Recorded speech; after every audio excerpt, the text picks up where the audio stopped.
विचारपूस। मंत्री गिरीश महाजनांकडून घटनास्थळाची पाहणी, बचाव कार्याचा महाजनांना, प्रशासनाला सर्वतोपरी मदत करण्याचे आदेश। जळगाव रेल्वे दुर्घटनेमध्ये 13 प्रवाशांचा मृत्यू, प्रवाशांनी उड्या मारल्या पण टर्निंग पॉइंट असल्यानं त्यांना समोरून येणारी गाडी दिसली नाही, स्मिता वाघ यांची माहिती। मृतदेह जळगावच्या शासकीय रुग्णालयामध्ये पाठवले, मृतदेहाची ओळख पटवण्याचे काम सुरू, पाचोऱ्याचे नायब तहसीलदार विनोद कुमावत यांची माहिती। जळगाव रेल्वे दुर्घटना अत्यंत दुर्दैवी, आवश्यक ती सर्व मदत तातडीनं पुरवली जाईल, देवेंद्र फडणवीसांचं ट्विट। शासनाकडून मृतांच्या कुटुंबियांना 5 लाखांची मदत जाहीर।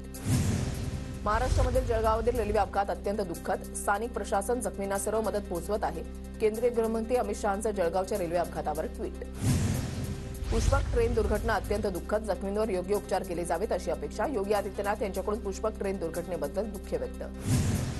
मृतांच्या नातेवाईकांच्या प्रती माझ्या सहवेदना, जखमींवर योग्य उपचाराच्या सूचना प्रशासनाला दिल्या, उपमुख्यमंत्री शिंदेंचं जळगाव रेल्वे अपघातावर ट्विट।